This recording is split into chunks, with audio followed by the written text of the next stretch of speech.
ஒரு மனிதன் விழாமலே வாழ்ந்தான் என்பதில் பெருமை அல்ல, விழுந்த போதெல்லாம் எழுந்தான் என்பதே பெருமை.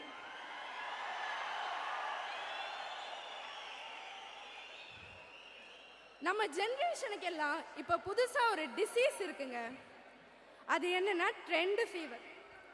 இன்ஸ்டாகிராம்ல ட்ரெண்டிங்ல இருக்கணும், யூடியூப்ல ட்ரெண்ட், நைட்டு ஃபுல்லா ஃப்ரெண்ட்ஸோட பார்ட்டி பப்னு சுத்தினாதான் நீங்க ட்ரெண்டிங்ல இருக்கீங்க.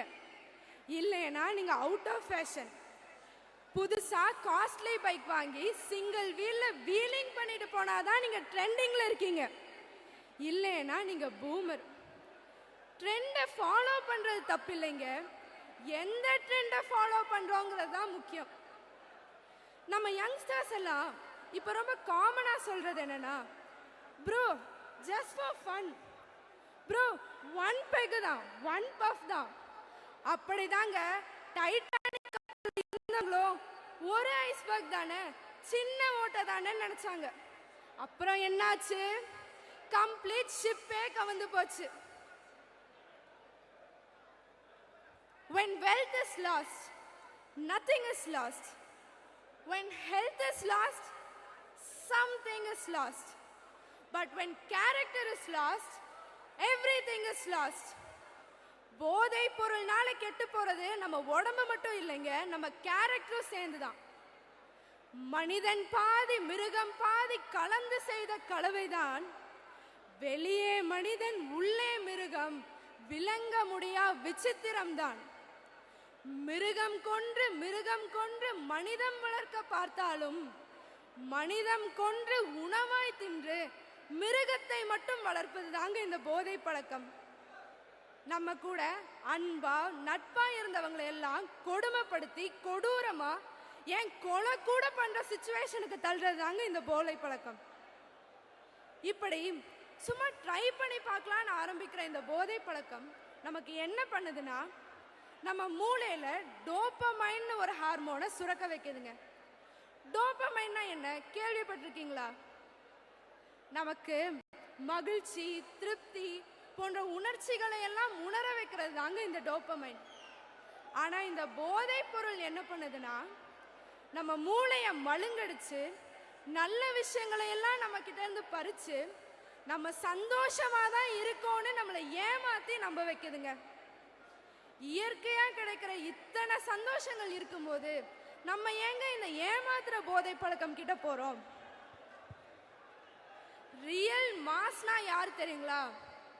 100 பேர் முன்னாடி அப்படியே கெத்தா சிகரெட் பிடிக்கிறவன் இல்லைங்க, 100 பேர் முன்னாடியும் நான் யூஸ் பண்ண மாட்டேன்னு கான்ஃபிடன்ஸோட சொல்லி அந்த 100 பேரையும் தன் பக்கம் கொண்டு வரான் பாருங்க, அவன் தான் ரியல் மாஸ்.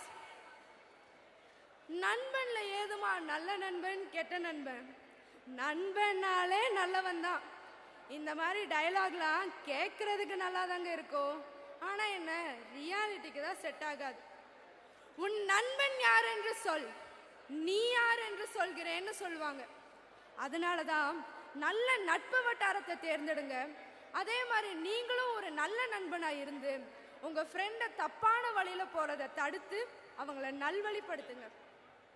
கண்ணுக்கு தெரிகிற போதைக்கு நம்ம அடிமையாக கூடாதுன்னு நினைச்சா கண்ணுக்கு தெரியாத போதை இந்த உலகத்துல நிறைய இருக்குங்க. கனவு, லட்சியம், உழைப்பு, அன்பு, நட்பு, காதல், இசை, நடனம், நாடகம், இன்னும் நிறைய. அப்துல் கலாமுக்கும் போதை இருந்தது ஆராய்ச்சியின் மீது. ஏஆர் ரஹ்மானுக்கும் போதை இருக்கிறது இசையின் மீது. இங்க இருக்கும் ஒவ்வொரு அம்மாவுக்கும் போதை இருக்கிறது பாசத்தின் மீது, தன் பிள்ளைகளின் மீது. ஒவ்வொரு அப்பாவுக்கும் போதை இருக்கிறது கடமையின் மீது. நண்பர்களே, கல்லூரி பருவமானது வாழ்க்கையை பில்ட் பண்ற வயசு, டெஸ்ட்ராய் பண்ற வயசு இல்லைங்க. So I humbly request you to strongly say no to drugs. ஏன்னா உங்க அம்மாவோட கனவு ரியல், உங்க அப்பாவோட தியாகம் ரியல். நீங்க வாழ்க்கையில பெரிய ஆளா வருவீங்கன்னு ஒரு கனவு நிறைந்த ஏக்கத்தோட உங்களை எதிர்பார்த்துட்டு இருக்காங்க. ஒரே ஒரு நிமிஷம், ஒரு 10-15 வருஷம் கழிச்சு உங்கள் எதிர்கால குழந்தைகள் உங்களை ரோல் மாடலா பார்க்கணுமா, இல்லை வார்னிங் போர்டா பார்க்கணுமான்னு ஒரு செகண்ட் நினச்சி பார்த்தீங்கன்னா போதும். அதனால வாங்க எல்லாரும் சேர்ந்து உறுதி எடுப்போம். போதையில்லா தமிழகம் நம்மால் முடியும்.